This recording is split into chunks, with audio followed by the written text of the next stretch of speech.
السلام علیکم ورحمۃ اللہ وبرکاتہ۔ آج انشاءاللہ العزیز ہم آپ کو ایمان کی حفاظت کا وظیفہ بتائیں گے۔ ہر ورد کے ہر وظیفے کے اول آخر ایک بار درود شریف پڑھ لیجئے۔ فائدہ ظاہر نہ ہونے کی صورت میں شکوہ کرنے کی بجائے اپنی کوتاہیوں کی شامت تصور کیجئے، اللہ عز و جل کی حکمت پر نظر رکھیے۔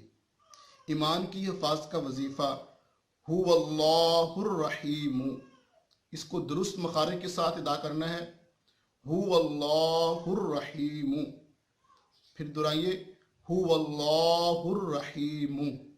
جو ہر نماز کے بعد 7 بار پڑھ لیا کرے گا، انشاءاللہ عز و جل شیطان کے شر سے بچا رہے گا اور اس کا ایمان پر خاتمہ ہوگا انشاءاللہ العزیز۔ السلام علیکم ورحمۃ اللہ وبرکاتہ۔